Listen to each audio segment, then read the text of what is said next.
Good morning and welcome to Ed's World, where it's always morning, even in the afternoon. My name is Jay Edgar, and I'm joined today by an Ava pilot named Asuka who is cosplaying as a political commentator. Welcome to Ed's World, Mac. Thanks for having me on. How are we doing today? I'm doing great. How are you? I'm doing good. I know we're running kind of late on here, but everybody's got busy lives, so we're gonna make the best of this, and everyone will see this in the audio platforms a day late. But this is going to be something I've been looking forward to for a while. Me too. Before we get started here, I do have a couple of announcements to make. And the big announcement that I do want to make this week is I have set a date. I know people who follow me on Twitter have been seeing that I've been talking about a debate that I've been having, or going to have rather, with Robert from the Generational Gap. And we have set a date. Robert and John are going to be doing a 12-hour charity live stream. And it looks like his and my debate is going to be the main event for that live stream. So I hope everybody takes some time and tunes into the live stream. It's going to go for St. Jude, so it's going to be for a good cause. Stop in, make a donation, watch us a little bit, and watch Robert and I talk about something we actually somewhat agree on, but still need to debate over. I want to thank the audience for coming in, and if you're watching on YouTube, thanks for that. If you like what you see, make sure you hit that subscribe button and leave a comment. That really helps us run up the algorithms. If you're listening back to this on the audio platforms, thank you as well. And if you are doing this on iTunes, make sure you leave a 5-star review and a good comment on in there. That really helps us move up the Apple charts. And if you've got something that you think I need to improve on, go ahead and send me a message, because the 3 and 4-star reviews don't really help us that much, but I want to give you a 5-star product. Before we get into topics here, let's talk about the most important things. Mac, why don't you tell us a little bit about yourself? Sure. It's weird to hear myself called a political commentator, even though that's true. If I look at my Twitter, I started getting into politics after the 2016 election, kind of building up to the 2016 election. So I was a little late to the scene, and I came in, depending on how you look at it, at either the worst time or the best time to get into politics. So I pretty much wasn't involved at all in anything like that. I grew up being told that you don't discuss religion, politics, or family feuds. And then I got really involved in politics through nonprofit political organizations in college. And it's just kind of grown from there. And now I like to go on podcasts and talk about politics and tweet all my hot takes on Twitter. So it's been a wild ride so far. Well, I know you kind of touched on it right in your bio, but one of the things I do want to hear is how you chose to get into podcasting. I know you've been on some other shows lately, and you do a little channel of your own that I'd sure love you to plug, but how did you get into all of that? Yeah, so a lot of the shows that I watch or started watching, I was doing a data entry job about a year and a half ago, and my friend kept recommending podcasts to me, and I thought, no, that's not really something I'm interested in. And then I found podcasts are the absolute best thing to listen to when you're doing something that you don't need to focus on 100%, but you need something to pass the time. So I started listening to people like Joe Rogan's podcast and people that he has on, and Dave Smith's Part of the Problem. If anyone knows who Dave is, he's just a libertarian comedian. And then as my Twitter following grew, people started to ask me to come on podcasts, and it was awesome to go from a listener to someone that could come on and talk about things. So I just reached out and put a business email in my Twitter, and people just reached out to me to come on and talk about different topics everywhere from cosplay to libertarianism to just politics in general. So it kind of just snowballed from there, and here I am. So And if you haven't already, and you're one of my fans and not one of her fans, I recommend that you do go over and find the channel. That'll be linked in the description below, and we'll plug it a little bit at the end. And you get to see a nice animated version of this young lady here talk about things like the Captain Marvel movie and current events of the year. I love the little the animated figurine. I like that. yeah, I do have to plug the artist is fantastic. She's a smaller artist on Twitter. Her name's Star Bunny. That's her handle. But I reached out to her, and I was kind of worried because a lot of times with animators and artists, they don't really want to create something for someone who's political, but they were more than happy to ask me all the details, and they even threw on the tiny Mac and Liberty onto the T-shirt of her, and it's really cool to have a little chibi animated version of myself. So, and it's a nice way to to get up a video really quickly. If I don't want to sit down in front of the camera, I can just throw that up there and just record audio to get a topic out fast that I really want to touch on. So, Well, if you're satisfied with where that goes, we'll give a brief overview to the audience of the topics we're going to cover rather, and we'll jump right into it. Obviously, the big news, the big elephant in the room for the week is going to be the Mueller Report and the initial reactions to come to that. I do plan on doing this on my own channel, and I talked about that in my last video, but the full report hasn't been released yet, but I still think we need to talk about our initial reactions to that. As we always do in Ed's World, we're going to be talking about 2020 and some of the updates that have happened since the last time we talked about that, and some of the things that we've been seeing in there, so we'll look into that. I did my Sunday video on some sweeping Democrat government changes, but, you only get so far when you're talking to yourself about things, so we'll have a little bit of a discussion about court packing, lowering the voting age, and abolishing the Electoral College. The big piece that I wanted to touch on tonight, and I'm hoping is going to be the biggest topic we have tonight, is as a traditionalist, I wanted to hear your thoughts on the paid parental leave and the fact that so many conservatives are jumping in behind that. And finally, since we decided to record this a day later, we got one big piece of news that we're going to cover before I think a lot of other people can cover it in the alternative media, and that is the fact that Jussie Smollett's charges have all been dropped. From 16 felony counts to absolutely nothing. Everything has been dropped. We're going to see a lot of hot takes. We're going to have a lot of discussions, and it's going to be all this on more on Ed's World. If you're ready, I'm ready. Let's start into this. Ready? all right. All right. So, as we all Yes. know, Robert Mueller ended his 2-year investigation into Trump and Russia collusion.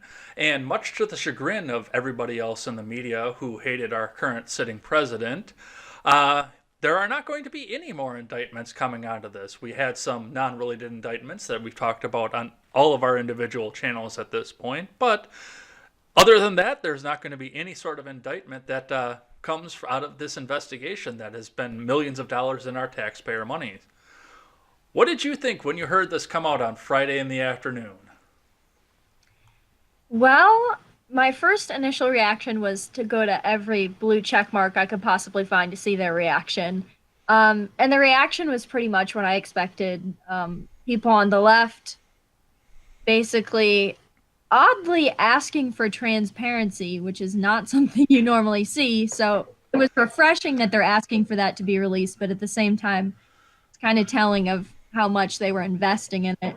And of course, then you have your conservative, stereotypical talking head saying, "Oh, we knew it all along. We knew there wasn't going to be anything." So I do kind of lean on the side of, there are things that the media has covered that were completely fabricated and the media didn't bother to check the source. The reason this investigation was launched in the first place is because of a leak, quote unquote, from a supposed FBI informant that was just talking to someone on 4chan that told her ridiculous things like Trump likes weird sexual things, and that ended up in this document that allowed them to pursue this investigation. So it's been kind of a meme for me from the very beginning. Not even saying what I think about Trump. It's just funny to watch the media spin their wheels on this kind of stuff, knowing that the topics that they're talking about aren't even real, and they just went with it because they were just desperately looking for anything. Like I said, I think it's refreshing the Democrats are calling for transparency. I'd love to read the Mueller report. It would be funny if we opened it up and it just said there was no collusion. But I doubt that'll happen. I'm sure there's a ton of, legal and political jargon in there and all that kind of stuff. So I'm interested to see if they'll release it. And I'm also interested to see how quickly it will take the Democrats to go after Mueller, because I think they were really counting on him to give them something to really go after Trump for, even if he wasn't indicted, and Mueller didn't do that. So I'm kind of interested to see what their reactions are going to be over the next few weeks because of this. Well, the FOIA Act says that we are going to eventually see all of this to begin with. Freedom of Information Act, I think, is one of the best things that came out of the government because, they can only classify stuff for so long. We will, 20 years down the line, we're going to see the full report out of this anyway. But I know, especially with the calls for it, I know that a lot of the Democrat talking heads and the celebrities out there that think they're talking heads, they want to see the full report right away, and none of them have any idea what redaction means or classified information. I love hearing Chuck Schumer say, well, you need to release the full report or we're not going to see it, and I will let everything out that I need to think or I think needs to be out there. I'm like, you are a high-ranking Democrat senator. You have no other office. You have no way to declassify anything. That's the president's job. Not Right. even Barr can Yeah, declassify things. right. I think it's always interesting to see them kind of try to throw their weight around just because they're senators or anybody in Congress when they try to do that over a topic that everyone else knows pretty well they have no influence over, but they kind of just pretend, well, I have this title in my name, so that means I can do that. We know you can't. It's okay. Like, I'm not saying that they shouldn't do it. I'd like to read the report as well, honestly, but it's just funny to watch. Like you said, people like Chuck Schumer try to throw their weight around that we know they don't actually have. So, It is indeed. I I kind of liked how you led into the idea that everybody is saying the things that we expected them to say. Have you seen Razor Fist's video on the Mueller report yet? I have not. He went through and he did his regular "fuck you, I was right" thing, spinning around in the chair. I watched that yesterday before the Yeah, credits even rolled. I there let's just say when the report came out, no one reacted in a surprising way. And if it would have been the opposite, I suspect it wouldn't have been surprising the reactions either. You would have had people on the right saying, "No, I'm sure they twisted something," and you would have had people on the left going, "See, we told you he's guilty." So it's kind of amusing how predictable they are, but at the same time, it's kind of sad. So, and like I said, I expect them to go after Mueller. I haven't really seen anyone do it yet, but I I mean, Twitter was banning people for Twitter for posting videos of Rachel Maddow crying about it on Oh, I television. didn't know that. Yeah, there was actually a Twitter user. I wish I could remember her Twitter handle. And she posted a screen cap shortly after the news came, and it was a segment, and Rachel Maddow was nearly in tears, like her eyes were misty, and you could tell she was genuinely upset. And someone posted it and basically said, haha, look, they're crying, they're literally crying on national television. And she got banned or suspended from Twitter for that. So people screen capped it and were resharing it. But they're doing damage control really hard. And you almost have to feel bad, even though, I mean, a lot of people talk about, oh, fake news and CNN's evil and all this stuff. But we watched them for a year and a half pretty much go in and really sell this narrative, and they feel like it's crumbling down, and to watch the reactions is kind of sad because you know even though I don't necessarily respect every news organization, there are people that do, and I wonder how other people who aren't as involved in politics at home that are watching the television, I wonder what they're thinking watching these people cry on national television, and they're supposed to be these journalists that they'll just lead us to the next story, no big deal, right? But they're crying on national television. I wonder if that makes people kind of question where their allegiances lie. Like, are they really with the news, or do they have an agenda to push? Like, why are you crying? It's just news. Well, one of the things that I found interesting about this coming up in the last 48 hours is how many people are talking about the fact that this is going to be this generation of new newscasters WMD report. You've seen that before? Um, Yeah. I don't know how much you remember about the beginning of 9/11 and the beginning of that entire fiasco. I was just turning into an adult at that point, and I think you're 10 years younger than me, so you were Yeah, probably in third grade. yeah, I think I was, let's see, 2001. I think I was in second. I'm old enough to remember, our teachers hiding us in classrooms, and they actually turned on the news, so we saw that the towers were going down. But I don't really remember like what news coverage was like because I wasn't really old enough to process, Yeah. what are these people saying? Well, and the rest of us were sitting there with our jaws down, and eerily Yeah. enough, we were, it was a big celebration for all of us at the time because that was homecoming week for me. It was my senior year of high school, and that was pajama day on top of it. Oh, oh no. So we're all sitting and watching this in school in our pajamas. But Pajama day ruined. but where I was going with that when I bring that up is the fact that yes, the news people had their reputations tarnished over the fact that they were reporting on the WMDs, and they lost their credibility on that. But they were able to bounce back because at the time, there was nothing else to sit there and fill the void in there. Now we've got shows like this, and we've got people like Shapiro and your show and Matt Christensen's. We have so many other options out there that there might be something that moves in and takes over on the mainstream media this time around, especially with the way that their credibility has been destroyed by a story like this.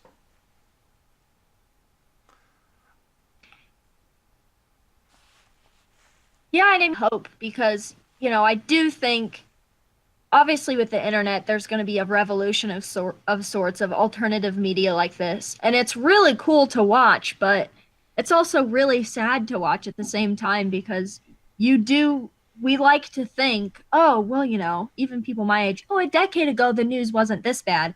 But then you remember, oh, the WMD stories and stuff like that, and it kind of makes you question, no, maybe news was never really, as as held in high esteem as we think it was. We kind of like to say, oh, remember back when they used to actually really cover stories and they would go and investigate. And I actually saw a quote.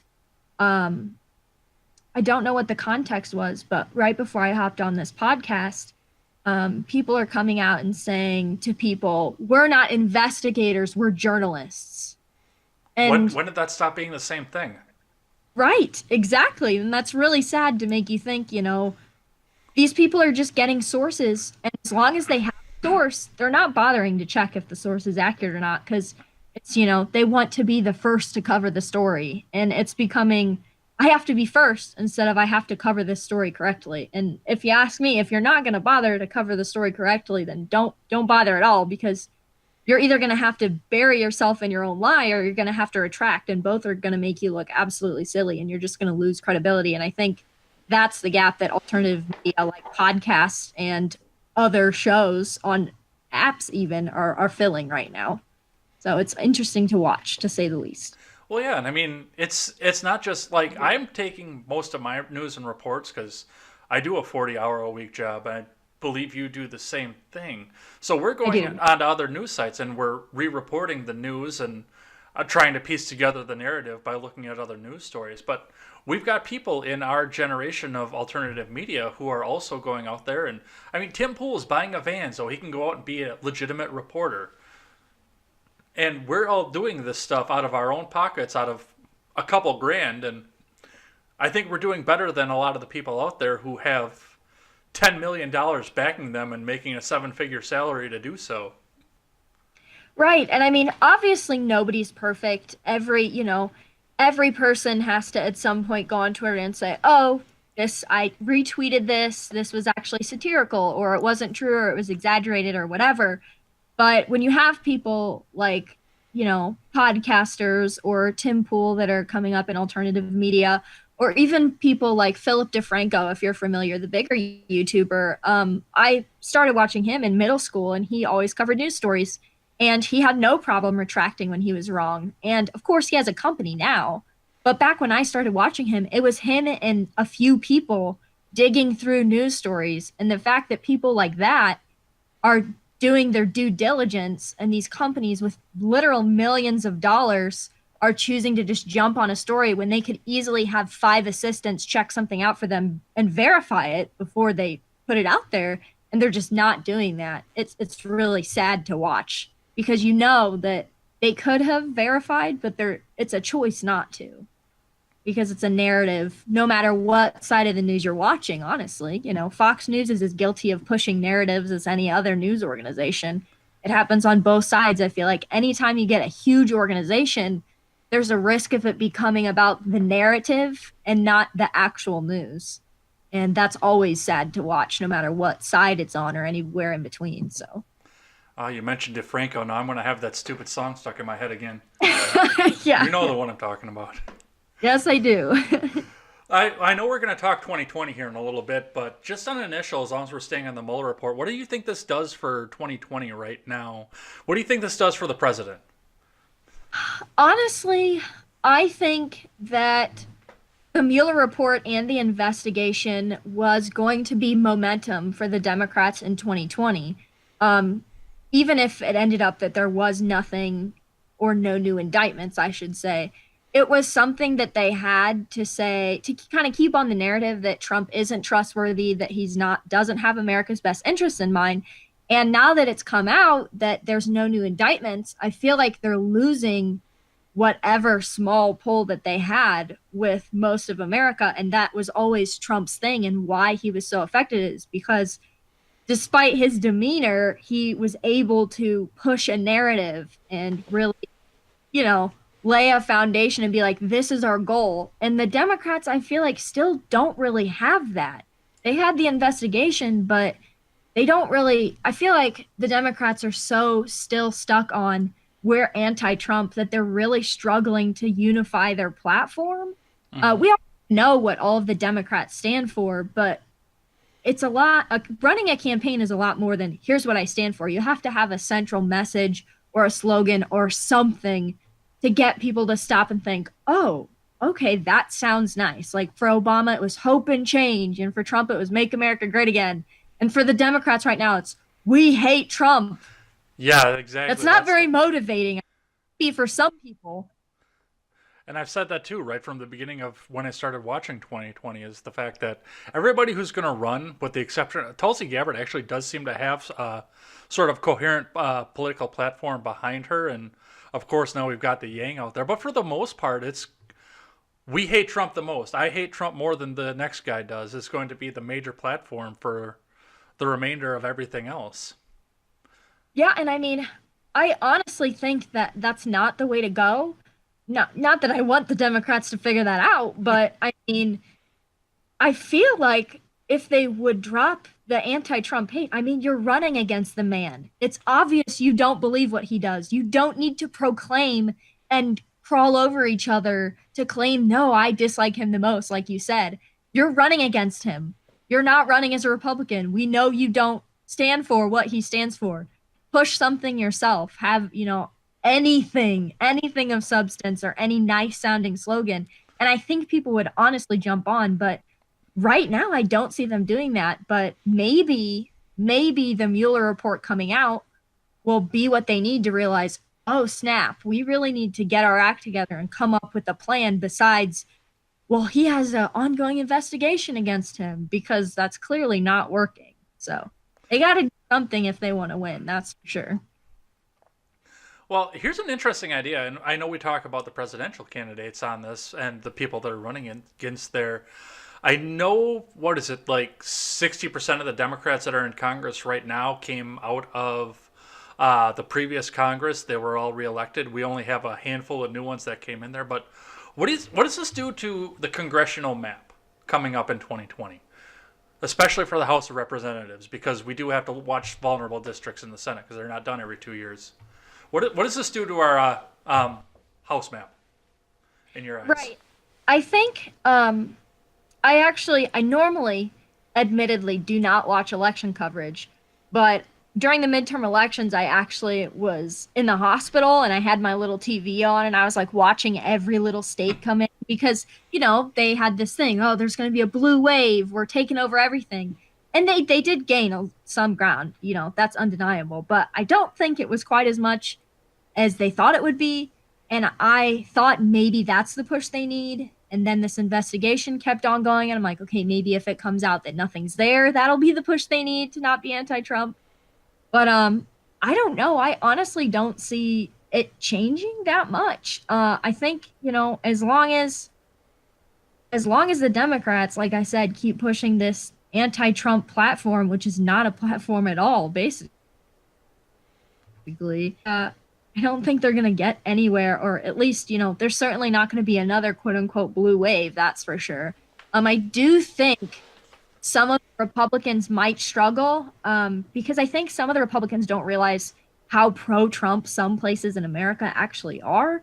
And they're trying to kind of pander to moderates by saying, oh, well, I don't agree with everything Trump says, or flat out be like, I don't agree with this policy of Trump. And I think the Republicans need to be careful on that end too. Um, Oh yeah, yeah, MAGA is a religion. I talked with yeah, Brady about that last week. It is a religion, it legitimately really by this is. point. Yeah. Yeah, the people that voted, I don't think people realize that either. It's easy to brush it off and say, kind of like Yang that you talked about with the Democrats. It's really easy to brush it off and be like, oh, it's just a fad. It's just, internet memes. No one actually cares. But that's exactly what the Democrats did in 2016. And they realized really quickly and embarrassingly that they were completely wrong. There was a lot more to that than they thought. So I think Republicans need to be careful. Obviously, I'm not saying don't criticize Trump because you won't get reelected, but um, I think everybody needs to be really careful because I think Trump is affecting our culture a lot more than people think he is. And I was one of those people who, even though I did not support Hillary Clinton, I thought there's no way Trump's going to win. And I certainly didn't want Hillary to win, but I was one of those people. I bet my friend who's from Ohio money that if Trump won, I would dress up as the sexy Trump Halloween costume because there was no way that Trump was going to win this election. I still haven't let him cash in on that bet yet. Because I think if I do that now, I might actually get attacked in public, even though it's just a Yeah, joke. absolutely.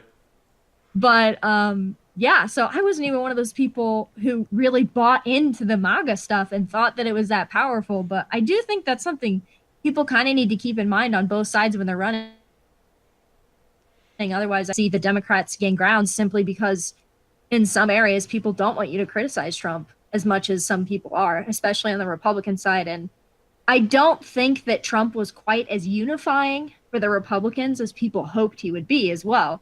I think people kind of over exaggerate and they say, well, everybody's getting behind Trump in the Republican Party. And I don't necessarily think that that's true at all. I think the Republicans Party is kind of splitting between the old Republican Party and the MAGA religion, as you put it, and kind of moving into kind of a more, um, popular culture meme, especially with my generation, meme kind of stuff, and that kind of rhetoric, and not, the old Republican Party. So I think we're seeing a huge split in both parties. So it's going to be interesting how elections go all over the country. I'll definitely be watching.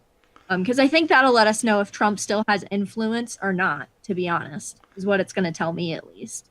You lost the bet, and I bet you didn't even have the worst payout in political commentating. I know Ben Shapiro No, talks about I got off easy. Ben Shapiro talks about how he lost all the money to Michael Knowles over the Trump bet, Oh, but yeah. I I listen to the show, I hear the people talk. I legitimately believe that the reason that Michael Knowles has a show on the Daily Wire is because that was a part of the bet that he had with Shapiro over the election. I wonder how true that is. That's really funny, That's actually. actually true. I bet that is part of it. So we touched a little bit on 2020 as we were going through that. We talked a little bit about the Congress, but we do have a presidential race that we do need to start watching over here. So let's talk about the people who might have been affected by the Mueller Report and the contention that they are having with that. Obviously, the most recent addition that's very well known to everybody out there is the fact that Mr. O'Rourke, Robert Francis, the Irish Mexican apparently, has entered the race. We've had a couple of people enter since then, but Beto was the last big name that got in there. And he managed to raise a huge, I couldn't believe that when I saw that, just this massive amount of money in his first 24 hours. And then a shooting happened and we didn't hear about it for 2 days. Yeah, I mean, I'm not a fan of the guy, but I do feel bad for the timing of his announcement because he really did. He announced his candidacy, and it was either that night or the next day, I think, that the mass shooting in New Zealand It was happened. that night because it was Friday. Completely overwashed everything. I don't think I even tweeted about him announcing because the shooting happened, and then I was talking about that, and it just missed a lot of people that weren't directly paying attention to him. So it honestly is really unfortunate for him. Well, I did a video on it already, but that was because I promised Twitter that I would through a poll. But yeah, I don't think he's got the chops to live up to the $6 million that's behind him, but I feel like I could be wrong about the fact that he could even make it that far just by the fact that he was able to raise that kind of money. Apparently, there are people out there that want to see Beto O'Rourke be president of the United States. God rest their souls. I mean, honestly, I'm not surprised. He had a massive effect well on women. I don't understand why personally. But oh, I guess Napoleon Dynamite body type is in again. I don't know, man, but not my type, but you go. I guess cuz he's kind of, a lot of the male Democrats that we see, I feel like are older. So I feel like he's got points just because he is a younger guy. In appearance too. He's kind of like a male Hillary, like, oh, I skateboard and all this stuff. And So are you I saying think that it's we've got trendy, a but are you saying we've got a male version of Alexandria Ocasio-Cortez? yeah, sort of. Yeah. I think she might be a little more up to date on memes than he is, though. He posted that clip of him next to the gas pump, like really oddly, like e-begging for gas. It was very strange. I don't know why he thought that was cool, but he raised the money. Like you said, he did raise a really decent amount of money compared to the other people when they announced. So I'm definitely not going to count him out. I mean, I don't think he could beat Trump, but if the Democrats want to pick him, I wouldn't be surprised. Except he's white male, so I mean, I'm sorry, Hispanic male apparently. But, I always laugh when I hear Shapiro talk about Beto because, I mean, I'm 35, or I will be 35 at the end of next month. I'm not quite there yet. Don't don't age myself as more than I have to be. But I grew up through the '90s and through the Nirvana era, and Shapiro is spot on with that. That is exactly what it is. That angsty teen from like 1997 and on it's the embodiment of that in an adult body that's old enough to run for president. That weirds me yeah, out too. yeah, that's exactly. I mean, I could see this guy with a bunch of cheerleaders coming up on stage with him with Anarchy A's on their cheerleading uniforms. I could actually see that with his mannerism. You think Cobain possessed him? I wish that he was a little more punk, but he's kind of like the suburban skater boy and not like the cool punk rocker skater person. I'm like, come on, Beto, channel it. You can do it. But it just comes off as really weird to me. Well, it could be my bias too, though, because obviously people are buying it and they really like him and think he's charismatic. But yeah, People are buying it on him, but they seem to not be buying it so much on Cory Booker. I've been noticing that too as much, and it seems like everything's coming out of the woodwork to try and make Booker work, and he just keeps not working. Like I heard this past week, now Rosario Dawson is saying that she's coming out and dating Cory Booker, which I don't understand what any of that means and why that's supposed to be helpful, but yeah. Until I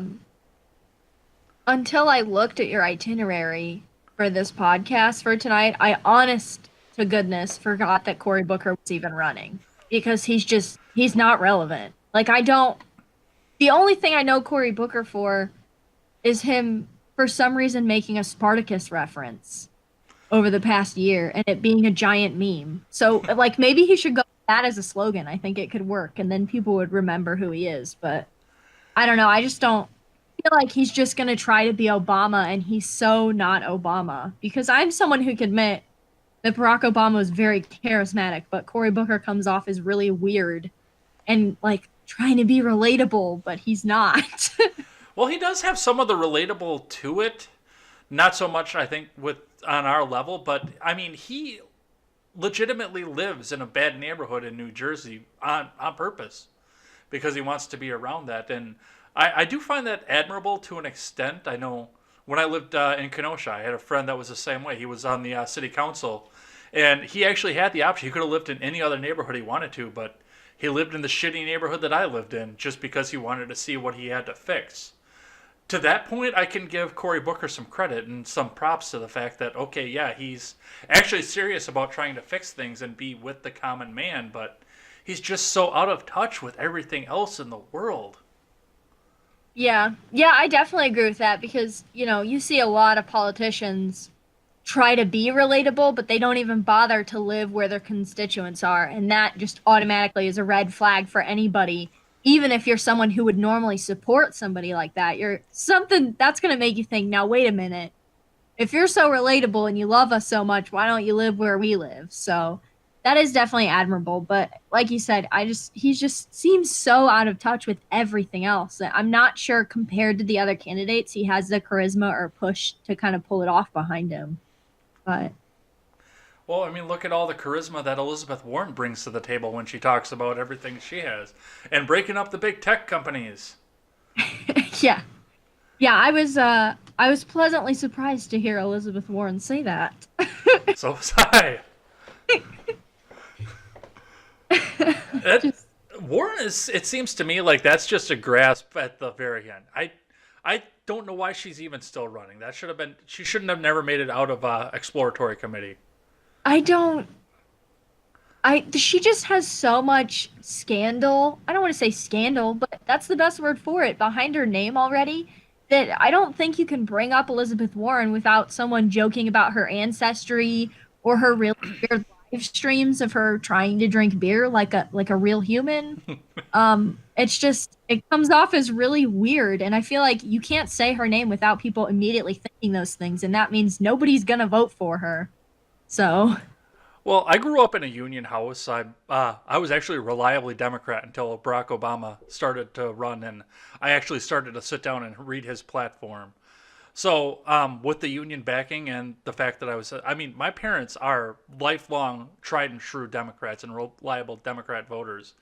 I was on my way to work the other morning, and I called my mom because Wednesday morning she's off from work, and we sat and had a conversation. You know, she always compliments me on the fact that I have my show and my podcast because she gets more information that she gets out of any of the mainstream news sources just from listening to me. But we were talking about that, and I've got to ask a Democrat how they think that the race is going to shake out, and we were talking about Warren, and I've never heard so many dirty words come out of my mom's mouth about a politician in my life.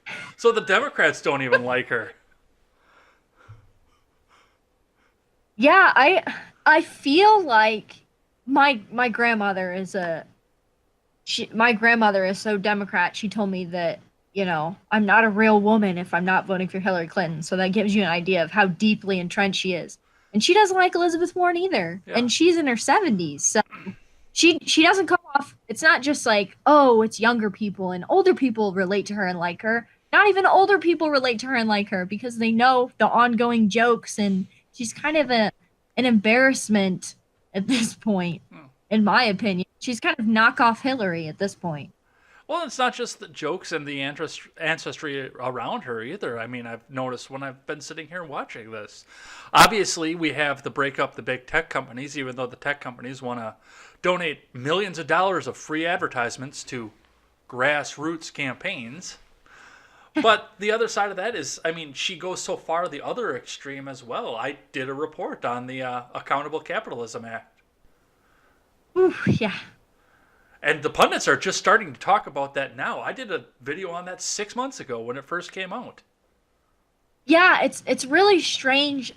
It seems like there are things that you could criticize her for that people aren't, and I'm kind of wondering if some of that stuff will come out maybe when people start campaigning really seriously. But it bugs people like you and me because we're like, listen, I knew about this months ago. Why aren't we talking about this? But it's kind of interesting to see when things actually come out in the mainstream political sphere compared to when alternative media and people on Twitter talk about it. Hmm. Almost like they purposely ignore it, and you kind of have to wonder if that's something that's going to be brought up later on down the road, just for to swing somebody one way or the other way. Yeah, the very first political pundit, outside of just smaller channels like yours and mine, the very first one I heard talk about that was Michael Knowles mentioned it on Friday for the very first time. And it came Wow. out in September. Yeah, so last year, Yep. insane. It took until the spring for somebody to actually talk about it that wasn't, smaller. So it's really weird what gets picked up by mainstream media or bigger media and what doesn't make it in there. Well, I know I'm going to have you stretch your brain here trying to consider 573 names at this point, but who do you think makes it to the end? For the Democrats? Hmm. Oh, well, definitely not Elizabeth Warren. Obviously, we've established that. I think I would like Tulsi Gabbard to make it just because she's not a stereotypical Democrat, at least on the war thing. But I don't. She's not going to. People have attacked her too much at this point. The only people I see really making it. I mean, there are legitimately some people on the Democrat list that have announced that I don't know who they are. Hmm. I had to Google their names and kind of be like, I haven't seen any memes of this person. Who is this? Who is this? They're not in a meme. I don't know who they are. I can see Kamala Harris making it, though I don't like her and I don't think she could win purely because she has the minority points and the woman points to get there. And I feel like though if you look into her positions, she doesn't really stand where she says she does. I think she's charismatic enough and she seems more relatable that she could actually make it. And I think despite not liking Beto O'Rourke, he's probably going to make it as well, just because he is not the stereotypical old white male Democrat like somebody like Joe Biden or something like that they could potentially run. Um, I also do see Bernie Sanders making it to the end again, though I don't know why he would want to, because the Democrats sold him out in the last election. And so I do think if he makes it to the end, he won't get the nomination again purely because even some of my friends who are huge Bernie Sanders supporters, they don't support him this time around because they see him as completely disingenuous and kind of going against everything he said that he stood for in that moment when he endorsed Hillary. So after he'd been, talking about her for months and months, and then all of a sudden was like, nope, never mind. I'm going to support the corporate, power backed here, right here, vote for Hillary. So probably I would say Kamala Harris, though I don't think she could win. Beto and Bernie are probably my biggest that I actually see making it. I just don't see Elizabeth Warren making it that far. Though maybe she's got the money behind her that's going to push her. I'm not really sure at this point, but those are kind of the only three that I actually see making a huge push just because of the culture that they have behind. Because I think the culture behind campaigns is going to matter. So I mentioned it a bit when I talked about O'Rourke on my solo video. I'm pretty sure they have their pick already. I think that's a part of the reason that they're trying to maybe cover Beto up a little bit and some of the stuff about his hacker passes coming out. Because I don't think that's coming from the right. I think that's coming from the left. So I think they have their pick. I don't know who it is. Bernie, I do. I think is I think Bernie's running a revenge campaign. Because he one of the things that I can credit Bernie Sanders for is he brings out the worst in people. Yep, he gets people arguing. That's for sure. He brings out the worst in people. He makes them run to the left of him, and then now they've got to account for the fact that they were moderate or centrist at one point, and now they're trying to be as left as. I think that's what he did to Hillary. Yep. Nobody knew what Hillary was going to stand for. Yeah, I don't think anybody else, at least during the last election, really knew how to handle Bernie Sanders. And I think now, like you said, that the left is pushing so far left, it's like he's stepping into his own, like, this is what I was talking about a year ago. See, people, this is what we need to do. So I think that could give him a lot of momentum. I still maintain that Hillary's going to announce. I don't care what anybody says. I know she said she's not running, supposedly. I can't find a video of it, but supposedly she said she's not running. It's in articles. There's just too many articles coming out, and there's too much misinformation coming out again about people like Beto. And I even saw the story of Bernie Sanders writing that rape fantasy come out and resurface on Twitter again. And there's too much dirt coming out on everybody again and getting dragged up for somebody. It might be Joe Biden coming in that's going to sweep, but somebody, like you said, they have somebody picked. That's obvious. I mean, kind of know that's going to happen, especially with the Democrats after the last election, but they definitely have somebody picked. And I don't think it's Beto, and it's probably not any of the people that I said. It could be Bernie, but I don't know if he can win this time around with the mistrust that he's kind of put in some of his old supporters. My guest 2 weeks ago was somebody who was from California, so she was actually watching all of this happen down. And I mentioned to her, I want to see Kamala Harris run just for the fact that there's one thing Kamala Harris has never done before in her political life. She's never run against a Republican. The way that California's primaries are structured, she ran against a Democrat to get to her Senate office, to get to the AG office, and to get to the district attorney. She's always run against Democrats. She's never run against a Republican. And I want to watch that. It'll be interesting to see how she handles that because I'm sure she's used to the same old talking points. And obviously she's got campaign managers and all those people behind her probably teaching her how to handle that. But it's different when you're on a debate stage. So if she makes it to that point and she's debating Republicans, it's going to be kind of wild to see how she handles those unfamiliar kind of talking points compared to, are you center left or radical left? That's probably what she's used to. So I do wonder how she's going to handle because of that. If she made it far enough, would she be able to get moderates to even vote for her? Could she use the language that's going to make moderates want to vote for her? I'm not really sure she could. So yeah, that's a funny point. I hadn't even thought about that. I forget that she's California. There's so many Californians in the mix. It worries me. Yeah. I don't like it. Well, with the fact that we have so many Democrats running and the fact that they really want to bring our president down at this point, I think it's prudent for us to sit down and talk about some of the agenda items that they've pulled out in the last few weeks. Obviously, we've talked about court packing, and we've been talking about court packing since Neil Gorsuch was up on the ticket and ready to go up there. The next Democrat is going to fill the court with people in order to try and outdo the Trump vote, but they've gone even further now. I did a video last Sunday talking about the idea of lowering the voting age and abolishing the Electoral College, and we'll touch on that in a little bit here. But let's start with a court pack because that's something that I haven't talked about on my channel. I don't know if you have or not. Yeah, it's not really something that I've talked about, and to be completely honest, I never understood the worry about that until all of this stuff with the court was happening and you have conservatives talking about, well, it's fine, we're going to get the courts and it'll be fine.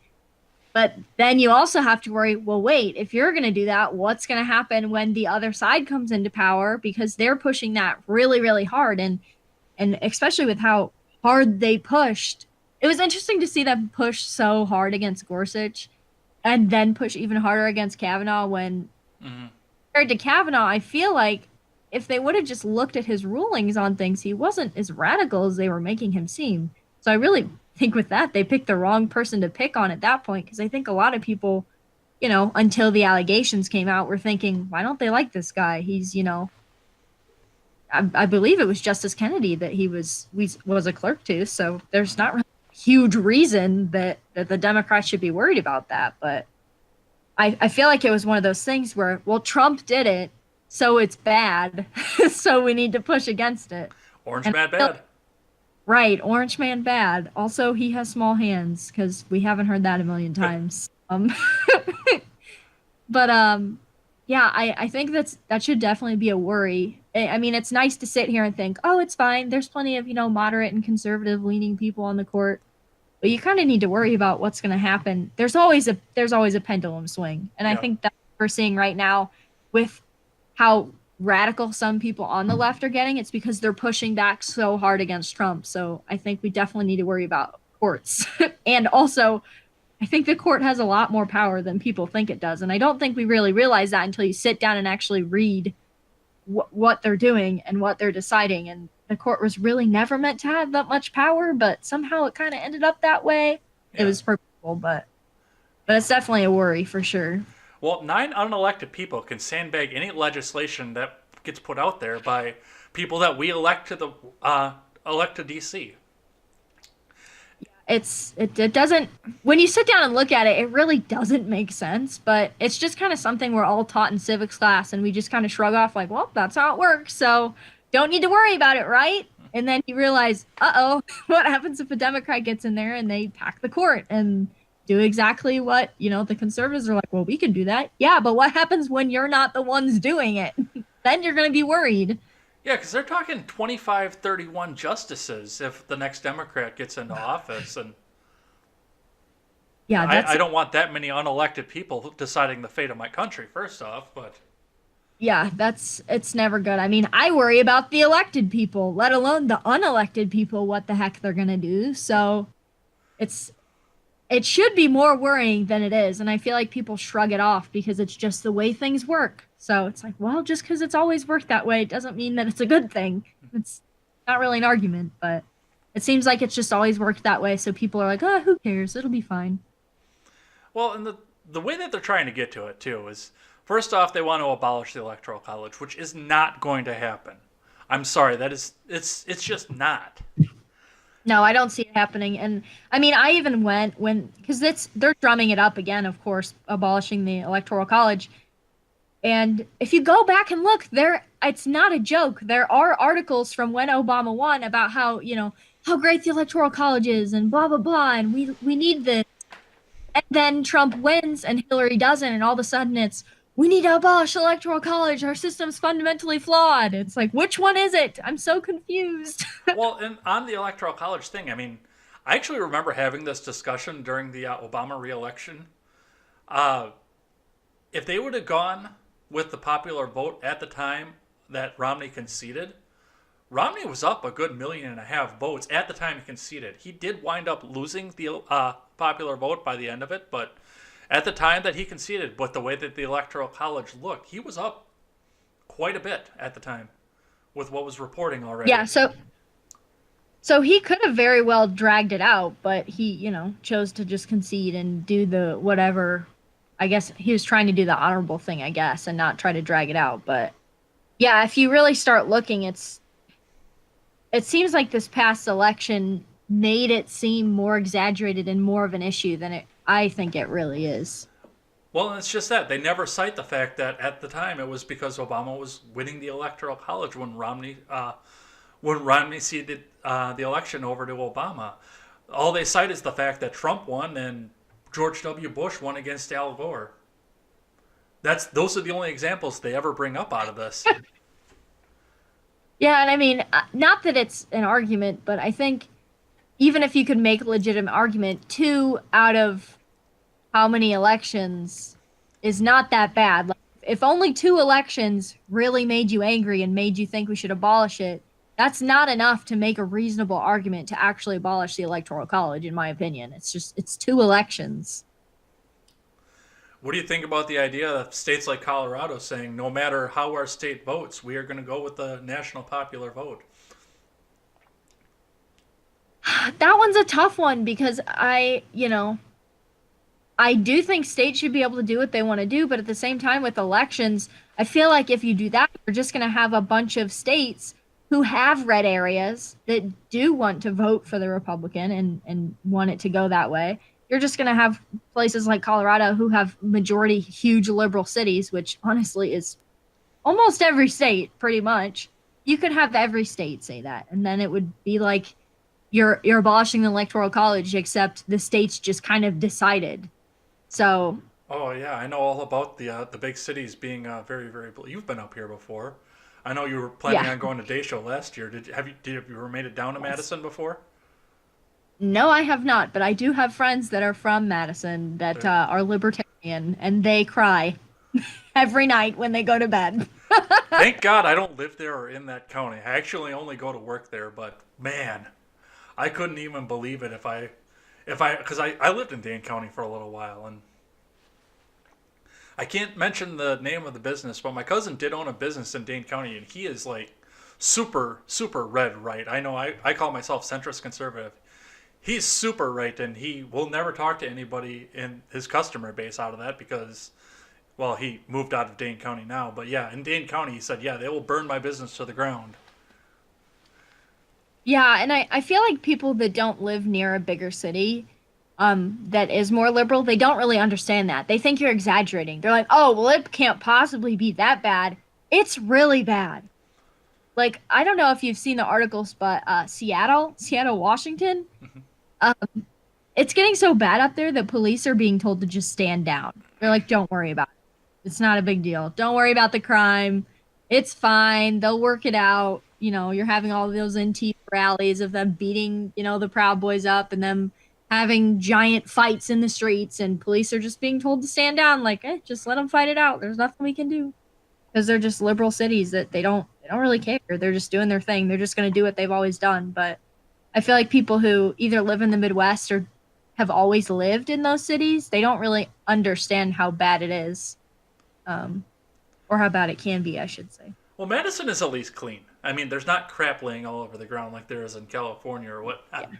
But yeah, it is. I get dirty. Look, I drive a half-ton truck. I don't even like drive a massive truck or lift it or anything. But it's just a general half-ton truck, and I get dirty looks for it because it's not Yep, a you're Prius. polluting the environment. I do get a bang Uh, out of the Prius that runs around that's got the sticker that says I'm saving gas so I can buy guns. That guy's classy. oh yeah, yeah. I think I've seen that sticker. The last thing that's on the agenda for the Democrats for making sure that they win from here on out is something that all of the punditry is talking about is new. But as I pointed out in the video that I just put, it's not even a new idea. It's something that the corporate media has been trying to push to kids since legitimately you were probably still in high school at the time. I don't know. You might have been out by that point. I'm trying to think of what year that actually came out. Uh, the big talk on the news now is that the Democrats want to lower the voting age to 16. Which, from the clip that I cited in the video that I put on there, I think they wanted to go further than that. I used a clip from the show Girl Meets World when Eric went back and he ran for Senate, and Oh yeah. whatever the boy character's name, the big dreamy crush guy, whatever the hell his name was, it's like the first thing is, I think we should lower the voting age Yep. in a classroom full of people who had to have been 14 at the time. So I don't think they stop at 16 if they get to that point. But where do you see that going? I don't really see it going anywhere, and quite honestly, I don't know why they're pushing lowering it because I do. younger people don't vote. Um, I feel like definitely since I've been in high school, it was always pushed. You need to go vote. It's your duty as a citizen, and all this fluffy, nice stuff. I still wasn't even registered to vote until the 2016 election. I didn't care. I was like, what do those people in the White House have to do with me? Virtually nothing. And all politics was to me is people arguing over stuff. So I didn't think it was important. And I know a lot of people my age, came from places like that. Or on the opposite side, they just believed what their parents taught them as they were growing up. They didn't even really have their own opinions. I'm guilty of And that. so they, yeah, I mean, a lot of people are. The only reason I'm not is because my parents were so apolitical, which is very strange, especially in today's age. And I'm kind of glad that they were because it let me kind of find my own way instead of being surrounded by it. But at the same time, I think that's also responsible for how apathetic I was because it wasn't talked about. So I never thought it was important. And, I'm an anarcho capitalist, so I don't necessarily think voting's the most important thing in the world. But I do think that doesn't mean you shouldn't be informed on what's going on in politics, which is what I try to do, is at least stay informed. So, yeah, I mean, I get why they're pushing it. When you're indoctrinated in schools from a young age, it's really easy to pump out voters. And if you lower the voting age to 16, even before the kids get out of their public high schools, they're going to be voting. And what are they going to be voting for? The policies that you're teaching them are human rights in their schools that they go to their whole life. The policies that I the think there's teachers some union are pushing onto the teachers to teach them. right, exactly. The government, mandated curriculums that teachers are supposed to teach, the people that are getting hired, that are gonna openly talk to students about their political views, even though if you were conservative and did that in a public school, you would be in deep trouble. Hmm. Um, I didn't go to public school, I was lucky, but still, even at my private school, teachers openly talked about politics. It's gonna be a thing. So when it's a public school and there's government curriculums and you've grown up your whole life to believe this is the policy that is good for humanity, of course you're going to vote for that. And I couldn't even fault 16-year-olds if they did lower the voting age for voting for that, because why wouldn't they? That's what they were told was good and right and important. So, I mean, there's obviously a reason why they're pushing it. I think it's ridiculous for multiple reasons, but Well, it's It's honestly to me, it's the same reason that they're trying to push the free college for all from the state level. It's not necessarily that they believe that the college is something that's going to help people get a job. I mean, I went to a trade school. I am not eligible to get a lot of the jobs that just say that you need a college education, but I do a little bit of novel writing off to the side. I did a location scout in an accounting firm up in Madison. You've probably seen it off to the side. I'm gonna withhold the name on there because I don't want them to get sandbagged for the fact that they've talked to me before. But I went and I looked at the location. And I saw the boardroom because I wanted to use it as a scene in my book, and I wanted to get as much visual time in the place as I could so I could describe it accurately. And I've always been good with math. I went to a mechanics trade school. Being a mechanic means you need always to have a lot of math, especially if you're in the diagnostic side. And now I'm in sales as well, so I do a lot of math. And I mean, math is second nature to me. So this was an accounting firm, and I was talking to them. Maybe we'll see if I can possibly come into here. And it's just, you need to have a bachelor's degree. Okay, what do I need to have it in? Oh, it doesn't matter. You just need to have a bachelor's degree. Yep. So basket weaving. Yeah, underwater, as my dad likes to say, underwater basket weaving. Yeah. Yeah. But the reason I think that they're trying to push these college educations is so that these young voters who are eligible to vote at age 18 are still in a position where they've never had to pay taxes or really have a real job. Whereas I had Right. a real job, like as soon as I was 12, I had a real job. I wasn't paying taxes, obviously, because, the school holds it off on there, but I understand the value of going to work and I understood the value of everybody going out and having a job, but people younger than me didn't. The second girl I was engaged to didn't get an actual real job until she was out of college. Wow. That's crazy to me. I mean, I feel like this is it sounds like such an older person thing to say, but I really do think this country would be in a better position than it is right now if everyone of all ages just looked at their paycheck stub every week. Like, look how much in government programs is coming out of the money that you earn at your job. And of course, like you said, if you're a person that's gone to school your whole life, especially if you're a woman, you've gone to school your whole life, you go into college, you're like, oh, I'll worry about that after I get out of college. No big deal. I'll get a job after I get out of college. That's what the piece of paper's for, right? Hmm. You have to know how to market yourself. And if you've never looked at a pay stub, let alone know how to read one, you're not going to be bothered with all these taxes coming out or all this spending or millions of dollars being spent on an investigation that ultimately really resulted in a few minor convictions, but not nearly the amount of disastrous stuff that we were told was going on. That's our millions of dollars getting wasted. Hmm. It's not Trump's. They're not taking it out of Trump's paycheck magically somehow. It's tax dollars. It's your money that's coming out of your pay stub. And I'm going to get on my pulpit here in a little bit, so I'm going to stop now on taxes. But it really would be a different place if people, not only like you said, you've been working since you were 12. I got my first job when I was 15 at a jewelry store changing watch batteries. They paid me in cash every week, Yeah. which little did I know I was going to realize quickly how great getting paid in cash every week really was. But which was probably illegal to be honest, but especially nowadays. But people need to be paying attention to all this stuff and like you said, you throw kids you have kids vote at 16, they don't have that real world experience. And it's not to say all 16-year-olds are stupid.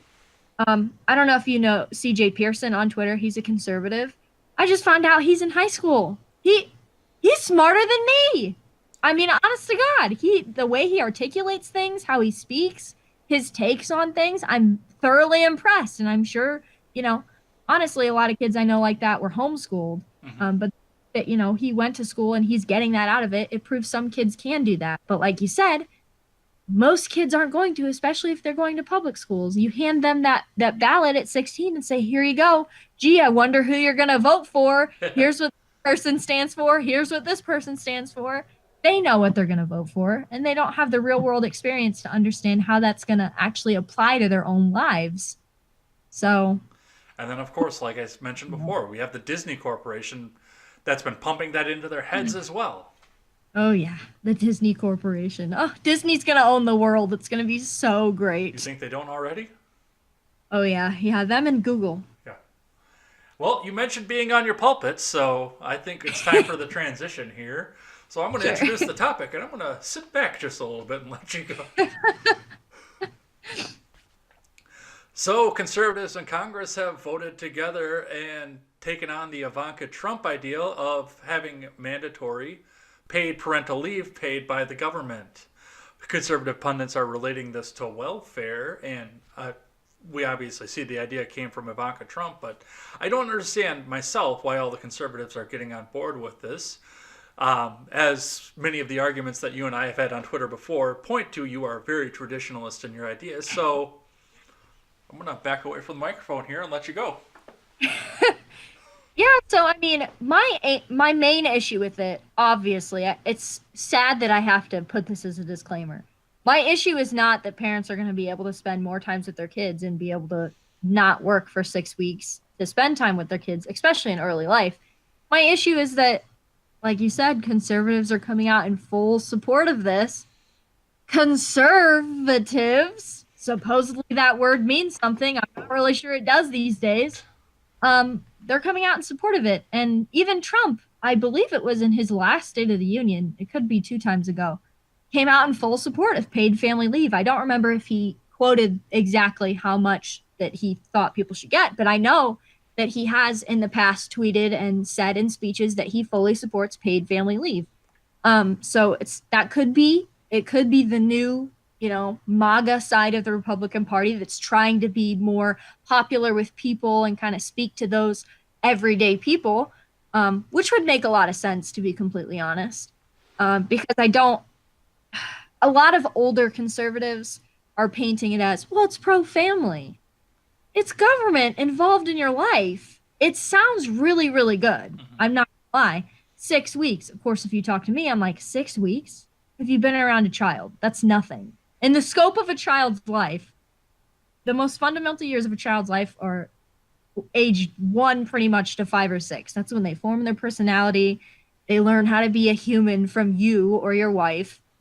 6 weeks is nothing. It's just something to make you feel better, and the government's giving it to you to make you feel better so you can say, oh, well, I was there for 6 weeks and that's what we're given, and it's really good. It's not really good. In the scope of things, it's nothing. And it's certainly not pro family. My position is anytime the government's getting involved in your personal life, it's not pro family. Even if on the surface it's, well, we're giving this to families, it's a family thing. There's a saying, anytime a bill or something in your local area says it's for the kids, look at it. Something's up. There was just a local tax that they were trying to pass. I think it was on I want to say it was on cigarettes, and they were saying, "Oh, all this money will go to the local schools from cigarette taxes." But really, when you read into it, it was the local companies and big tobacco trying to push it because they got most of the money. Mm-hmm. Of course, but that's my position. Anytime that the government is saying, "Well, it's for the kids," there's a problem. They're also saying lower the voting age to 16. We want kids to be involved. Isn't it good that kids are being involved in civics and all this stuff? No, because you've been indoctrinating them. It's not for the kids. We know what you're doing. So, that's why I don't personally agree with it. And I believe Mike Lee is one of the people co-sponsoring it. And I totally respect the guy. I just retweeted him today. He did some hilarious meme presentation in front of Congress. But I believe he's a part of the Liberty Caucus too. So I really like him, and he's co-sponsoring it. And I know he's very traditional as well. So I don't quite get why. I'm struggling to understand if maybe it's because Republicans are trying to pander more, because that is a big left talking point as well. As family leave, we need to be giving this. No, there shouldn't be so much prejudice against women in the workplace and stuff like that. But I don't know. I don't like things that come off as pandering. And to me, that's exactly what this is, even if it's presented by the left or the right. And I see through it. I hope other people do, because it does sound genuinely nice, but I don't think it's a good idea. And it sounds a lot like the pathway to a bill they were trying to pass in Oregon. I never did look. I was actually going to write an article on it for one of the publications that I write for. But basically, they were trying to pass a bill in Oregon that was supposed to help young mothers, even if you weren't a single mom, even if you were married. If your husband was off at work, someone would be appointed to come to your home in the first few weeks of your child's life to check in, make sure things were going okay, because that's a really stressful time, especially for new moms. And that sounds really good until you realize a government agent is coming into your house to make sure you're parenting correctly in the first few weeks of your kid's life. That's terrifying. So it's really easy to say, oh, it's just 6 to 8 weeks of parental leave. It's no big deal. It's good. But what does that lead to? Slippery slope is a fallacy, but look at the past 10 to 15 years. Is it? I don't think it is. Today or yesterday, the European Union just passed the article limiting free speech on the internet. That was a slippery slope. People in Europe said, "Oh, that'll never happen. We would never do that." Yeah, sure, we don't have as much free speech as America, but come on, our government isn't going to do that. The EU isn't going to do that. Well, they did. So I think we need to be really careful always about getting government more involved in our lives. Always. Even if it sounds good on the surface, I think we should always be skeptical of it. And it concerns me that conservatives, particularly, are jumping in to support this or even introducing it in the first place. So I'm off my soapbox now. I was going to say, do you need a breath for a second? I'm not opposed to paid family leave as a concept. I'm not opposed to even for fathers to be able to stay home. But I don't think it's something that the government needs to be involved, especially the federal government. Exactly. If the state decided that they wanted to try and do something like that, it's more localized to the state. Sometimes you have to see your assemblyman in the grocery store. You don't usually see your congresspeople in the grocery store because they never come home, that kind of thing. But in all honesty, for family leave itself, especially in a job market right now where we have 7 million unfilled jobs, where people are begging and trying to make any incentive that they can to try and get people to leave their jobs, we're at full employment. Your next employee is going to come from another job. You're not going to be pulling someone from the unemployment line at this point. I paid family leave as a benefit is something that I could see that a company freely adds to their benefits package. They're going to have to do something to get employees. So that is something I'm not completely opposed to at all. But again, to have the federal government have their hand into this is something that we don't need. We need less government. We don't need more government. We need these people to stay over there in Washington, D.C. and figure out what laws they can repeal, because we have way too many laws on the books as it is. And just let us live our lives. Right. And I mean, like you said, obviously, if a company wants to add that as a benefit, as an incentive for men or women, I believe in a lot of proposals, it's the man or the woman. It's not just for women. It's for dads can stay home too instead of the mom, or you can rotate and the dad can take 6 weeks at his job and then the mom can take 6 weeks and then it's 12, which is a lot better than 6, I guess. So, if a company wants to do that for incentive, go right ahead. I personally wouldn't do it. But, if a company wants to voluntarily and not be mandated by the government to do that, go ahead. But I think ultimately this hurts families if the government comes in and mandates every company, hey, if you want to have employees, you need to offer them minimum this amount of paid family leave. You're just going to have companies, and this is what people don't understand. It sounds really nice, but you're going to have companies look at people, especially people like my age, like in their early 20s, early 30s, who they know or are going to get ready to get married and potentially start a family. And they're going to think, do I really want to hire someone that's going to need family leave in the next few years? I wouldn't. Mm-hmm. And I mean, it sounds disgusting and capitalist piggy, but that's what's going to happen. And that's a reality that people need to realize. It sounds nice, but anytime that you add more regulations to companies, there's going to be a consequence on employees. It's not just going to be all hunky-dory like, whoa, cool, we added this benefit. There's no consequence whatsoever in the job market. That's just not the way things work. Well, it sounds capitalist piggy, but that's only because the government has their socialist hand in it at the time. Right. But yeah, I mean, no, it's the evil capitalists. going back to what I was saying there with having it as a benefit, I mean, look at what the ACA did for the healthcare benefit. I mean, healthcare was something that companies used to compete for employees over for years. I mean, when I was getting into the workforce, one of the things I always look for is what kind of healthcare does this company offer? Can I afford this? Is this going to be something I can do? Does this company even offer healthcare? Because I'm going to avoid this company altogether because they don't offer. Oh, the government says you have to have healthcare. Okay, well, this eliminates all the competition in the market now. First off, it's driven healthcare to a point where it's completely unaffordable. But now that takes the edge off. Now the companies actually have to step up pay when pay rates were fixed and there was only so much money to go around. They were using the healthcare benefits in order to try and draw employees. So now we have another government program that they're trying to put into place as well, where it's going to take an incentive away from companies that they can use to go in and draw employees. Especially, like you said, you've got people your age that are getting ready to go out and go get married and start a family. Now you've got company A that says, okay, here's your health care that the government has mandated that I give you, and this is all the benefit you have. And you have company B that says, well, I really need employees here, so I'm going to pay you to stay home for 12 weeks if you have a baby, because that's something that's important to you, and as a member of my team, you're important to me. Company B pays $2 less than company A. Are you still going to go to company B? Right. Exactly. Probably not. I would still go to company B because that's something that's important to me. Making sure that I can start my Right. family out. And yeah, I'll be paid for those 12 weeks. I don't have to come to work for 12 weeks. I still get paid. Yeah, it's a little bit less, but now I don't have to worry about what happens in 3 months when I don't have a paycheck and I'm spending time with my kid. Right.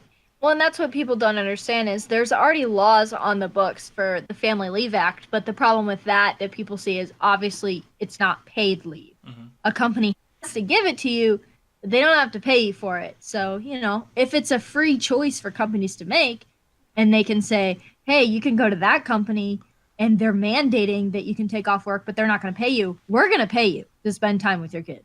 Of course you're going to choose that company, even if it pays a little less or whatever, because it has a benefit that you see is important. And if you mandate that for every company, they're going to start one, like you said, there's no extra incentive with any company because everybody has to offer the same things. And two, it's like we talked about, it's just the government mandating. It's yet another regulation. And family shouldn't be a regulation. No, You shouldn't absolutely. have Right there. You shouldn't have to regulate people caring about family or companies caring about family. I want to know which companies don't care if I want to spend time with my kids in early life. I would think everyone else would too. So, how are you really going to know how a company really feels about their employees if there's just this blanket incentive that every company has to offer because the government mandated it? It makes it a lot easier to see which company genuinely cares and which company is just doing things because they have to, because the government said, if you don't do this, we're shutting you down or you're going to pay a fine. Well, that's all that I have on that topic right there. Looks like we've got two more here, including one that I missed in the intro out here. But I think they're going to be a couple little quick hitters. So let's see if we can bang through those here really quick. Um, the news that came out over the last week about my future wife, Alexandria Ocasio Cortez.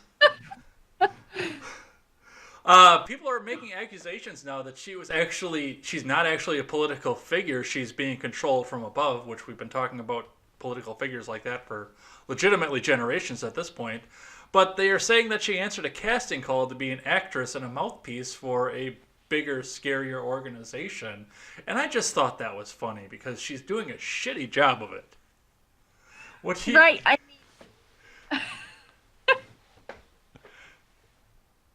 It's like another one of those, I don't want to say conspiracy theory because it could be legitimate that she went to a casting call, but why are people assuming that it's, oh, she's faking being a politician?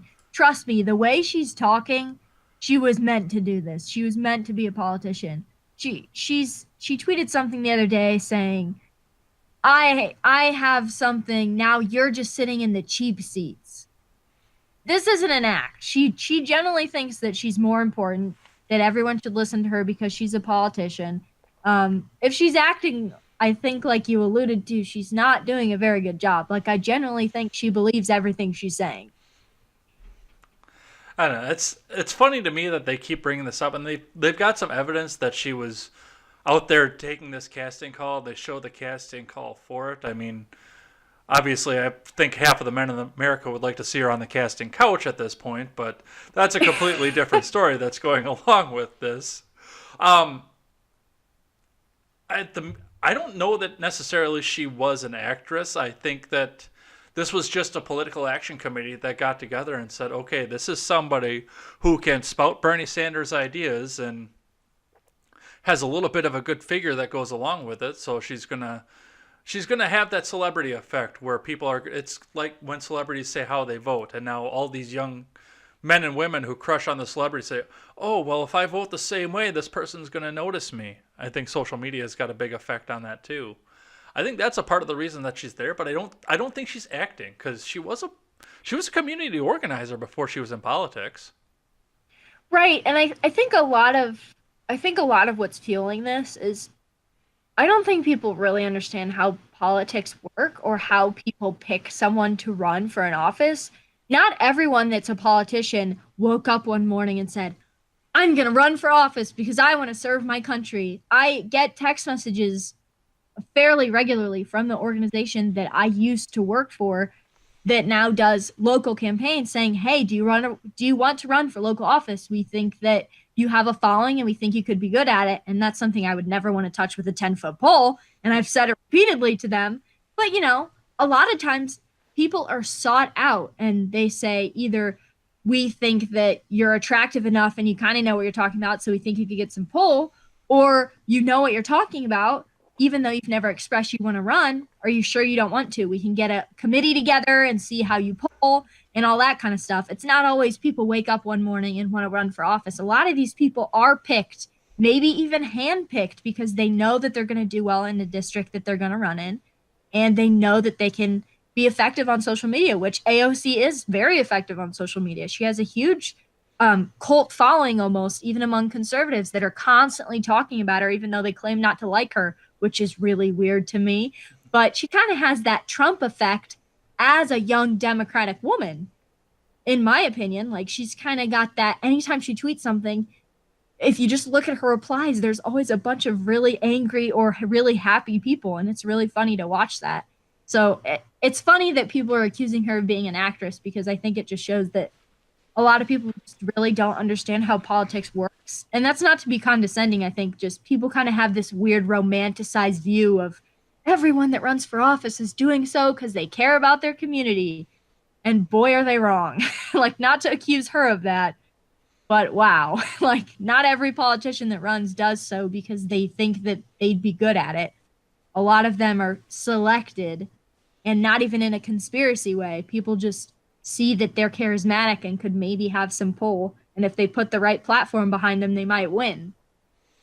Well, you say that you don't want to be condescending, and I want to be openly condescending to her because, like, it's the difference that comes between, like you had said, people think that you should run, and I've considered making a run. I was actually considering running against Tammy Baldwin here in Wisconsin before my ex-girlfriend broke up with me, and I had no idea where I was going to be living come November. Yeah.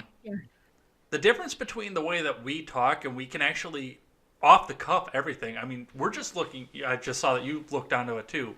We're looking at an itinerary point, and we're making this all up as we go, and we Right. can still make a definitive statement about that. Where somebody like Cortez, God bless her for the fact that she does this, because every Valley girl in high school, because I grew up in the '90s, did the exact same thing, has an invisible question mark at the end of every statement that she makes. Have you ever, like, her voice raises at the end of it, like she's asking a question, even if she's making a statement. If she's an actress, she is the worst actress in this country because she can't make a definitive statement. Well, and that's something. So everybody has ticks when they speak to other people. Like right now, I say like all the time. I end sentences in so, which makes no sense because it's just, why am I doing that? Just end the sentence. It's just something that happens naturally as you speak. And, if you go to Leadership Institute training, they actually teach you this in their television training. Um, they record you during an interview and then they play it back to you and they say, see, this is what you're doing. Mm-hmm. And I feel like maybe her not being able to make a definitive statement is probably just one of her verbal tics that she has. So, like you said, if she's a paid actress or she has coaches, they're doing a terrible job, because that's something that I used to do myself, especially in videos, until I started making YouTube videos, looking at myself talking and played it back. And then you hear yourself and the inflection that you're using and how you're talking. It's something you can talk yourself out of it, or someone can help you, but clearly no one's helping her talk herself out of that. And it is kind of a really annoying verbal tic that she has. And like you said, a lot of people have. So it's something you could fix, but it's not being fixed. So why would you not fix a really annoying verbal tic if you know that you have it, or someone else can hear it in your voice when you're doing interviews? It doesn't make any sense. Yeah, I know. I do 2 videos a week and I edit them out, and I know what my verbal tics are. I say now before every single point that I make. I don't know why, but yeah, every jump cut I get has now into it. And one video I said furthermore before 7 points in a row. In a Oh, row. no. I counted. Yeah. So yeah, I understand Yeah, what and you're saying these with are tics. yeah. Go ahead. Yeah, these are things that a lot of people, you wouldn't even notice unless you do make videos or podcasts or something like that. But surely you can't tell me she's never watched one of her own interviews. Oh yeah, she So, seems like that she somebody who doesn't, loves to listen to herself talk. or that she doesn't have people who watch her interviews. So if she makes a point a little wrong and they can fine tune it, they say, "Oh, you really should word it this way so it comes off this way." So she's definitely not getting training. Or if she is, it's really bad training. And that's not even to call her stupid or anything like that. It's just, I feel like that's actually why she comes off as less intelligent than she is because of how she talks about things. And that's actually a really easy fix.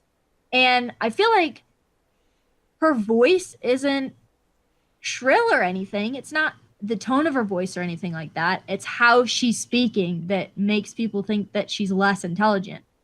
And that's an easy fix. And it actually drives me crazy. Like, I want to call her up and be like, listen, I can help you. You need to end this thing. You do this thing and you need to stop. And people will just stop making fun of you because you're automatically going to sound more intelligent when you stop doing that.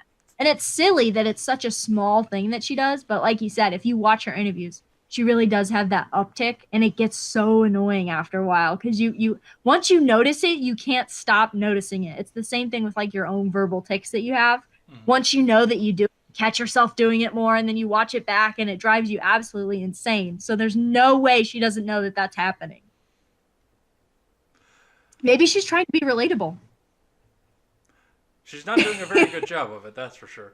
I'll call it stupid No. right out, because somebody who came from that kind of an upbringing, that had that kind of money and a degree in economics from Boston College, who is suddenly a starving to death bartender who can't pay any of her bills, and her financial statements have showed that. I don't want that person anywhere near the financial committee. Well, actually, in Washington, D.C. right now, she actually might fit in very well.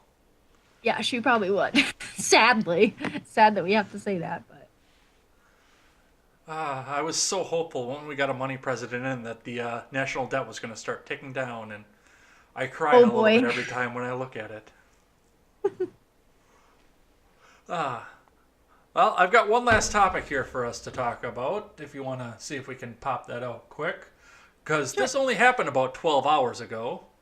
The district attorney in Chicago decided that they are going to drop all 16 of the charges against Jussie Smollett because, and I quote, he's a first-time offender and he would not have had any more than community service anyway, so we might as well not even waste the time with it. Now, I looked at the charges when they were first introduced, and I added up, and at the maximum, he had 120 years of prison waiting for him. At the minimum sentencing for everything that he had about 25 years in prison for minimum sentencing and various amounts of thousands of dollars of fines, which as an Empire actor, he could have written a check for that instead of writing it to Nigerians. Oh no. You had to go there. Were either of them a prince? Did we ever determine that?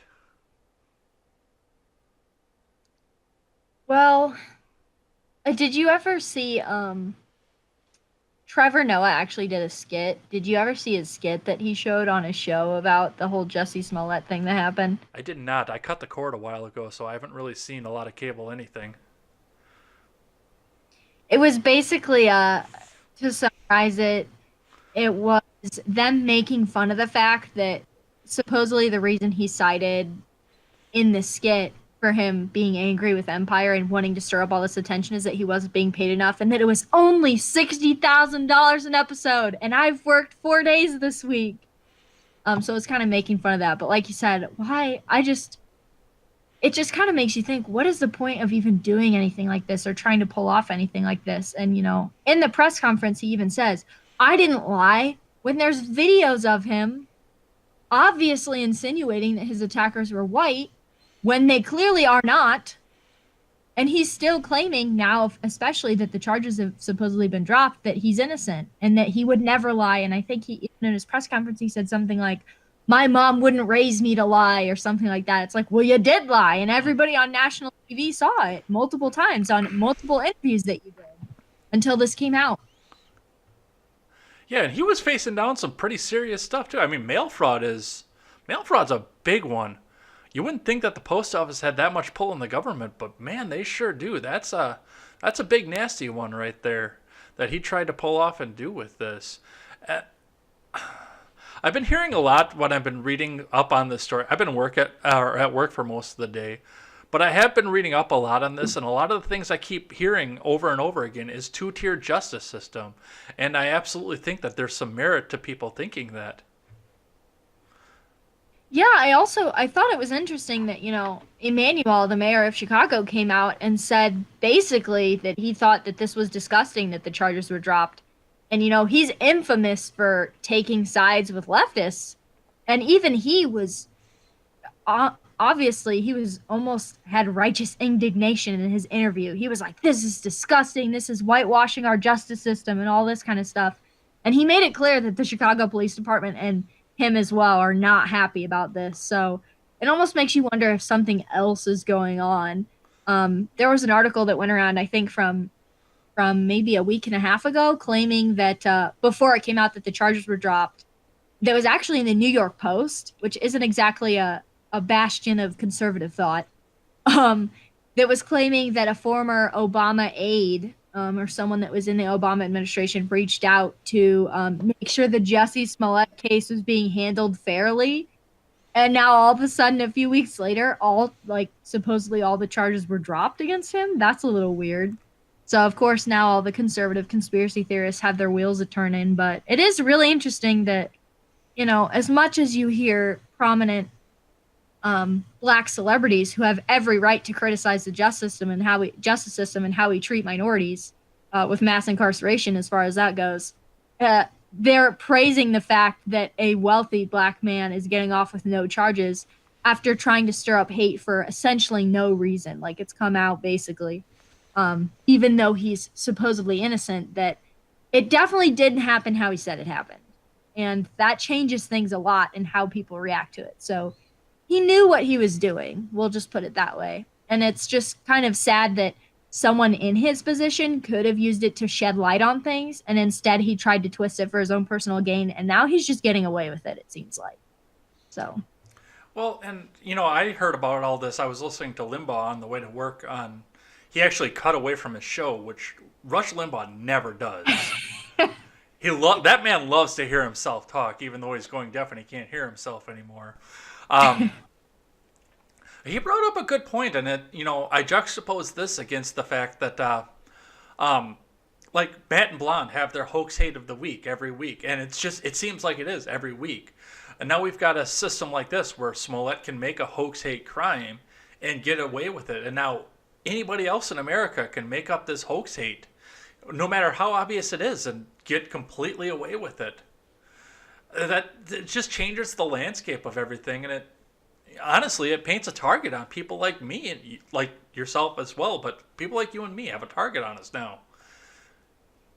Yeah, and it sets a like alluded to, it sets a really scary precedent. But the sad thing is, I'm not really sure someone who isn't a public figure could get away with this. So not only is he probably inciting and encouraging people to just come out and drum up stuff like this, but they might actually face the consequences because they're not someone who has wealth and money and influence and a huge Twitter following and a cult following from a hit TV show. Hmm. You might have an everyday person say, well, if he can do it and get away with it, then I should be able to get away with it. And even if it's a lie, I'm making a point, so it's okay. But they might actually get thrown in jail. And then you're just going to stir up even more hate on your own side because why were you allowed to get away with it and I wasn't? So it sets a dangerous precedent, but it's also scary because you might be encouraging people to do things that they're not going to get away with because they're normal people, they're everyday people, they're not on hit TV shows. I've been trying to rationalize this all day myself too, and just trying to figure out what it is that, what could have caused this, what could have caused them to not want to do this. I came up with one theory, and this honestly doesn't so much have to do with politics as it does with race relations and where all of this happened as well. I mean, I'm sure you've seen what happens to Chicago after a Blackhawks game. Even just Yeah. a regular game, not just a championship game, but after a regular game, they will rip that city to shreds, whether they win or lose, and riot. Yep. My brother actually went to school right outside Chicago, so I visit the area fairly often in the past 4 or 5 years. So yeah, it gets a little rowdy to say the least. So, I mean, if especially a prominent black man gets convicted, which I'm pretty sure there was a good chance there was going to, I think that we were beyond reasonable doubt at the point that we were sitting in. It would have been hard for them to get a to get a full jury. I think that would have come out to a hung jury. But let's just imagine that he got convicted for all of this, and even one of the charges he got a conviction for there. What do you think the neighborhoods in downtown Chicago would look like? Yeah, and I almost think that maybe the hand was forced of the Chicago Police Department just because, like you said, of the situation that he painted. Even though at this point, pretty much everyone knew that he at least lied about the race of the people that attacked him. Hmm. It was the main point of contention with him, painting this, oh, racist white people attacked me because I'm gay and all this stuff. Um, so you do have to wonder, like you said, did they just let him off because they were so worried what would happen if they didn't let him off? It's like there's a lot to be said for social pressure, sadly, that drives culture, especially in places like Chicago. Not even just social culture, like well, again, damage control, making sure that there's still a Chicago. Yeah, yeah, because as we have seen in other cities across the United States, when things happen, um, things burn when things don't go the way that some people want them to go. So it is a real concern. And I mean, you joke about sports fans, but it's really easy to drum up people, especially in major cities, if they feel that, and there's already so much mistrust of the justice system that even if Smollett was lying, which at this point I think we can say that we know he is, it doesn't really matter because people are going to believe what they want to believe. And if they believe that he's innocent and he gets convicted, there's going to be huge lashback or pushback. And that's not something that a city like Chicago probably wants to deal with. And I can't blame them for that. But at the same time, you wish that they would have a little bit of backbone. Supposedly that's what government's for, but time and time again we see them saying, "Oh, well, if you want it this way, that's how it's going to be," because we don't want to deal with damage control. Maybe we should just take the Divergent idea and just build a great big wall out there and put a lock in there that keeps people from getting out. You can't build walls these days. They're Oh, not that's very that's true. popular. Well, I think that's about all I have here. What do you think? Think it's time to I think close the that sounds show? good. Yeah, we covered quite a lot actually. At the end of Ed's world, because politics is such a contentious idea, there's so much negativity in there. The last thing we always do is I ask my guests to share a hobby, and I think I know where you're going to go with this.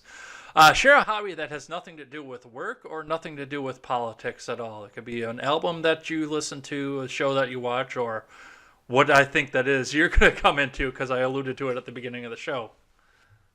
So take it away.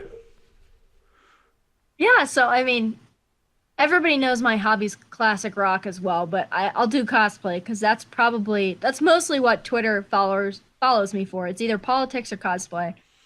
So for those of you who have no idea what that is, because I have to explain it all the time on Twitter, it's basically like when you see people go to Comic Cons and stuff like that in New York and California. Except for those of you who aren't aware, there are conventions all over the United States, hundreds and hundreds of them, that people go to, and they dress up as their favorite comic book and anime characters. So that's my hobby. It's a very strange one to have in the political world, which I could make this political, but I won't. But it's just something that I actually got into around the same time as I got into politics, and it's kind of something that kind of helps me escape from politics a little bit and just do something fun and creative. And it's something a lot of people enjoy. It kind of breaks up the monotony of my Twitter feed sometimes when I post a random cosplay that I've done and stuff like that. So it's really fun, and you interact with a lot of friends, and it's kind of a way to have a whole weekend with people that enjoy fandoms that you like as well, and kind of celebrate that kind of stuff, especially with pop culture the way that it is. It's nice to enjoy things away from the craziness of your television. And I follow cosplay as kind of a hobby on my own. I didn't know that that's what I was getting into. I started because I'm into 20s culture a lot, and I Yeah. was looking for pictures of people costuming up as 20s, and I ran across a woman named Kaylee from Georgia who was doing Dapper Day down at Disney, and come to find out that she does all kinds of anime. She did a Chitari costume, whatnot, and then I started getting suggestions on Instagram for other people that do all of this as well. And I mean, there's some really talented people out there that do that. There's a market to do that. There's a local photographer here in town who actually was going to do my headshots, and I found her because of a photographer that I think has worked with you before. I'll mention the name off camera, obviously. But he suggested that she photograph me because she's right up in town and local for me. And, again, this is all cosplay people. So there's a market for the photography, there's the market for the costumes, and there are some genuinely talented people that do this. So I'll give you props for that. It's a great hobby. Yeah, it's really fun. I'm probably more casual. I've only been cosplaying for, let's see, almost it'll be 3 years in May. So for those of you who don't know, that's still pretty new. There have been people who still do this well into their 50s and 60s. They're crafting things for other people now, instead of themselves. But I commission most of my stuff from artists, unless it's my wigs, which I work on myself. But there are people who do massive armor builds, and they own 3D printers, and they 3D print things, and they sew things, and everything on the costume is made by them. And it's a really detailed, and a lot of it is artistry, and that's what makes it so cool. For somebody like me, since I commission most of my stuff, it's more of a social activity. But there are people who legitimately do that for a career, and they help other people do it too. So it's a really cool kind of niche culture. Like you said, it's not just cosplayers. There's photographers, there's press and magazines that cover all of it, and it's really become its own industry probably within the past 7 or 8 years. Whereas it used to be, you mentioned you're a cosplayer and people look at you weird, which still happens, but it's not happening like that quite as often as it used to, and it's really becoming kind of a legitimate hobby in a lot of people's eyes. So that's really cool to see. I'll admit right on the channel, I actually thought about dabbling it did it a little bit this summer myself, doing a little bit of period piece because, like I said, I love 20s culture and I wanna try that out. So the same photographer that I mentioned here that I'll talk about off camera, we talked about maybe going down into Milwaukee and doing a little bit of photo shoot that way. So that may be coming in the near future on my own side. Yeah, it's really cool. It's not really even like you mentioned there's period stuff too. It's not just comics and anime characters. Even there's people who do steampunk, Hmm. people who just do Japanese fashion, and there's a huge niche for that in at convention as well, where you're not necessarily a character, but you're dressed up in Lolita or Harajuku fashion or something like that. So it's kind of its own culture, and then there's subcultures within it that are really cool too. So there's pretty much something for everybody. within the community. So that's what makes it so cool. Well, I think it's time for us to get the hell out of here. Why don't we find? Oh, let's before we go anywhere, let's figure out where we can find you and send everyone to go find you. Plug your social media and your channel. Yeah, I always forget to plug myself. So my Instagram and Twitter are at underscore Kenzie Puff, KenziEPuff. And you can find me on Facebook if you're interested in cosplay. My handle is Kenzie Puff Cosplay. And if you're interested in my politics, both my channel and my Facebook page are Mac and Liberty. So you guys can find me there, and I'll be happy to check out all your stuff, and hopefully you enjoy my content. And that'll all be linked in the description below and in the podcast description as well. Once again, I want to thank Mac for coming on here and having this conversation with me and having a little bit of a longer conversation because Brady and I had to cut it a little bit short last week. So that was really awesome of you. Thank you for that. Yeah, sure. Again, remember, if you're watching this on YouTube and you like what you see, why don't you reach down there and click that subscribe button below, leave us a comment, and share the video on your social media because that'll help us get the word around about this. If you're listening back to this on an audio, thank you again. Make sure you subscribe on your audio platform. And if you're on iTunes, leave us a 5-star rating and a review. As I want to remind everybody, when I close all of my shows, never take the words of bloggers, podcasters, or journalists as gospel. Find all the facts and draw your own conclusions, because, folks, we don't know everything here. There's plenty that we don't know, and there's plenty of stuff that we get wrong every once in a while, too. So, Mac, you have last word. I think you lost my audio, because I don't think you heard what I just said. You have last word. Oh, sorry, you were breaking up a little bit. Huh. Thank you everybody for listening. Be sure to check out both of our links in the description. And I'll see you guys next time. Take care, everyone.